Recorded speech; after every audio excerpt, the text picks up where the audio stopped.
প্রশংসা পাওয়ার মতো গরুর মাংসের বিরিয়ানি রান্না করে দেখাবো, তাও আবার বাসায় থাকা নর্মাল মশলা দিয়ে। এভাবে বিরিয়ানি রান্না করে যাকে খাওয়াবেন সেই আপনার গোপন রেসিপি জানতে চাইবে। চলুন মূল রেসিপি দেখে নিই। প্রথমে আমি ডুবো তেলে 1.5 কাপ পরিমাণ পেঁয়াজ কুচি দিয়ে বেরেস্তা করে নিয়েছি। এখন বেরেস্তা হয়ে গেছে, ঠিক এ পর্যায়ে আমি উঠিয়ে নিচ্ছি। বাসায় অনেক সময় বা হাতের নাগালে টক দই থাকে না, তো এর জন্য এখানে 3 টেবিল চামচ গুঁড়ো দুধ আর 3 টেবিল চামচ নর্মাল পানি দিয়ে ভালো করে মিশিয়ে নিচ্ছি। সাথে 1 চা চামচ পরিমাণে ভিনেগার দিয়ে দিয়েছি। চাইলে এখানে 1 চা চামচ লেবুর রস মিশিয়ে নিতে পারবেন। আর এভাবে কিন্তু টক দই বানিয়ে নেবেন। যে হাঁড়িতে বিরিয়ানি রান্না করব ওই হাঁড়িতে পেঁয়াজ বেরেস্তা করা তেল দিয়ে দিয়েছি 1 কাপ পরিমাণে।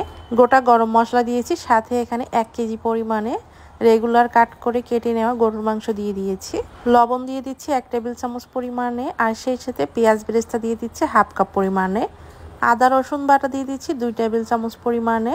এখানে ধনিয়ার গুঁড়া, জিরার গুঁড়া এবং মরিচের গুঁড়া দিয়ে দিচ্ছি 1 টেবিল চামচ পরিমাণে। বাসায় থাকা বা রেডিমেড যে কোনো গরম মশলা দিয়ে দিয়েছি আমি এখানে 1.5 চা চামচ পরিমাণে। এখন মাংসের সাথে মশলাগুলো বেশ ভালোভাবে নেড়েচেড়ে কষিয়ে নিতে হবে। আজকের এই বিরিয়ানি রান্নাতে আমি কোনো প্রকার বাইরের বিরিয়ানি রেডিমিক্স মশলা ব্যবহার করব না। আর এখানে আগে থেকে যে হোয়াইট ভিনেগার মিশিয়ে রাখা দুধটা দিয়ে দিচ্ছি, আর এটাই কিন্তু টক দই। আমি যখন ঝটপট বিরিয়ানি রান্না করি, হাতের নাগালে টক দই থাকে না, তখন কিন্তু ঠিক এভাবে করে টক দই বানিয়ে রান্না করি।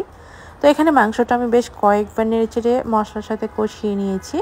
এখন ঝোলের জন্য পানি দিয়ে দিচ্ছি। এখানে ফুটন্ত গরম পানিটাই দিতে হবে। চুলার আঁচ একদমই কমিয়ে আমি ঘড়ি ধরে প্রায় 40 মিনিটের মতো রান্না করেছি, আর এর মাঝে মাংস কিন্তু অলরেডি সিদ্ধ হয়ে গেছে। এখন আমি এই মশলার সাথে যে মাংসটা আমি আলাদা করে নিব এবং মশলা তেলগুলো আলাদা করে হাঁড়িতে রেখে দিব। মাংসগুলো কিন্তু আমার সব ওঠানো হয়ে গেছে। আগে থেকে 4 কাপ পরিমাণ কালিজিরা পোলাওয়ের চাল ভালো করে ধুয়ে পানি ঝরিয়ে নিয়েছিলাম, সেটা মশলার সাথে দিয়ে ভালো করে আমি কষিয়ে নিচ্ছি। চালটা যখন ভাজা ভাজা হয়ে যাবে, নিচ থেকে পোড়া লেগে আসবে, ঠিক তখনই এখানে ফুটন্ত গরম পানি দিয়ে দিব।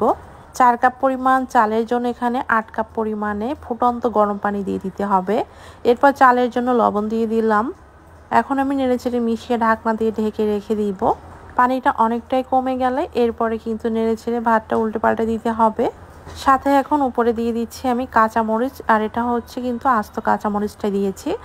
মাংস উঠিয়ে রেখেছিলাম সেটার পুরোটাই দিয়ে দিচ্ছি।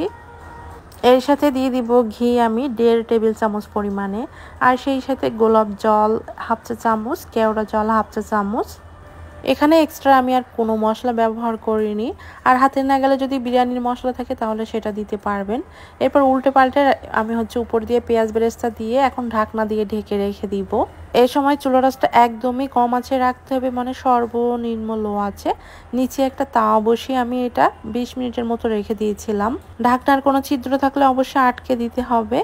এরপরে এই যে 20 মিনিট পরে আমি ভাতটা উল্টে পাল্টে নিয়েছি, আর এখানে কিন্তু পারফেক্টভাবে রান্না করা হয়ে গেছে। এভাবে গরুর মাংসের, খাসির মাংসের বা মুরগির বিরিয়ানি রান্না করে দেখবেন, একদমই রেস্টুরেন্টের মতোই স্বাদ আসবে। হাবিজাবি কোনো প্রকার মশলাও কিন্তু আমি ব্যবহার করিনি। আর এই রেসিপিটা যদি ভালো লেগে থাকে অবশ্যই শেয়ার করে দিবেন। অনেকেই আবার ঘিয়ের ফ্লেভার পছন্দ করে না, তারা চাইলে এখানে ঘিটাও স্কিপ করতে পারবেন। তো এখানে এই যে আমি একটা সার্ভিং বলে নিয়ে নিয়েছি। আশা করছি পুরো রেসিপি ভালো লেগেছে। সবাই ভালো থাকবেন।